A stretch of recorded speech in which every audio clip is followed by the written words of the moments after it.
Hello बच्चों, आज मैं डिस्कस करने आया हूँ आप लोगों के सामने 7 और 8 तारीख का एक कंबाइंड मेरी तरफ से एनालिसिस जो मैंने बच्चों से बात करी है उस उसके बाद में देखो बहुत शॉर्ट में बताऊंगा। 2 दिन से कुछ जो शिफ्ट थी, जैसे कि आज की 8 तारीख की सेकंड शिफ्ट थी, उसमें डायग्राम के क्वेश्चंस थे। लगभग 10-15 क्वेश्चंस थे जो कि डायग्राम देके पूछे गए थे। जैसे सर्ज अरेस्टर का डायग्राम था, है ना, उसमें एम्पलीफायर का डायग्राम था कि पता करो ये कौन सा है। ऐसे बच्चे बता रहे थे, डायग्राम्स आए थे। और 7 तारीख के पेपर में सेकंड शिफ्ट में न्यूमेरिकल्स भी थे। 8 10 न्यूमेरिकल्स थे 7 तारीख के पेपरों में। पर इन दोनों दिनों में देखो टेक्निकल उतना ऐसा नहीं था कि कोई बहुत हार्ड हो, बहुत अलग हो। अगर आपने कहीं से भी कैसे भी पढ़ा हुआ है किसी से भी, तो आप टेक्निकल को आराम से कर लेंगे, उसमें कोई बहुत परेशान होने जैसी बात थी नहीं। बट शॉर्ट में मैं निपटाऊं तो कंप्यूटर ने परेशान किया दोनों दिन।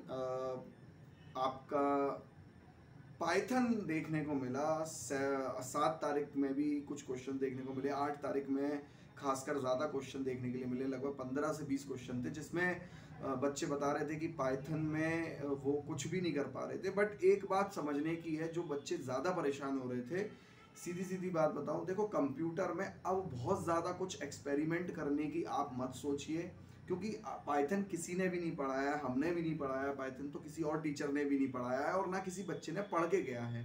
ठीक है, 17 वाली शिफ्ट के लिए मैं नहीं कह सकता, बट अब जिनकी 8 9 10 तारीख का पेपर है, मतलब 8 तो हो ही गया, 9 10 तारीख का पेपर है, उनको बहुत ज़्यादा हड़बड़ाहट में अपना जो फोकस है ख़राब करने की ज़रूरत नहीं है। होगा क्या कि तुम इतनी जल्दी बहुत ज़्यादा कुछ करने की सोचोगे तो ज़रूरी तो नहीं उसमें से क्वेश्चन फंस जाए, और उसमें क्वेश्चन मान लीजिए नहीं भी फंसता है तो आप अपना टाइम वेस्ट कर जाओगे और थोड़ा सा कहीं ना कहीं आप फोकस जो अपना लूज करोगे।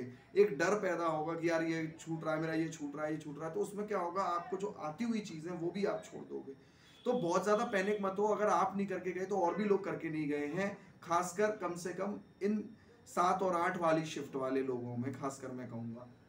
ठीक है, और 9-10 वाले भी इतना नहीं कर लेंगे 2 दिन के अंदर कि वो बहुत कुछ पढ़ लेंगे, है ना, ऐसा भी नहीं हो सकता। अगर आप 17 तारीख वालों की बात करें तो वो हो सकता है कुछ क्वेश्चंस कहीं कहाँ से देख दाग लें, बट उससे भी बहुत ज़्यादा बेनिफिट होने की ज़रूरी नहीं है कि हो ही जाएगा, क्योंकि नॉर्मलाइजेशन भी होता है, तो उसमें उसी हिसाब से देखिए नंबर बच्चों को मिलेंगे, है ना, ऐसी बात नहीं है। अगर एक शिफ्ट के बच्चों ने बिल्कुल क्वेश्चन नहीं किए हैं पाइथन के, मान लो 15 से 20 क्वेश्चन जो छोड़ के आए हैं बच्चे पाइथन के, तो ज़रूरी नहीं है कि उनको नॉर्मलाइजेशन अच्छा नहीं होगा। उनका नॉर्मलाइजेशन क्या पता अच्छा हो जाए, तो उनको नंबर मिलेंगे उस हिसाब से, है ना। ज़रूरी नहीं है, डरने की ज़रूरत नहीं है कि आपके नंबर कम रह गए तो आप बिल्कुल ही फेल हो जाओगे, है ना। कंप्यूटर में ये ऐसा नहीं है, नॉर्मलाइजेशन कंप्यूटर में भी देखा गया है शिफ्ट के अकॉर्डिंग, तो उसमें परेशान मत होइए। क्योंकि देखिए 25 से 30 क्वेश्चन मैक्स टू मैक्स बता रहा हूँ।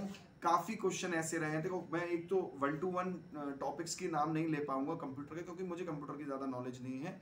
बट अगर देखा जाए तो कंप्यूटर में अगर मैं बात करूं तो 25 से 30 अगर बच्चा क्वेश्चन करके आ रहा है और उसमें 20 भी सही करके लेके आ गया तो उसका मोटिव क्लियर है।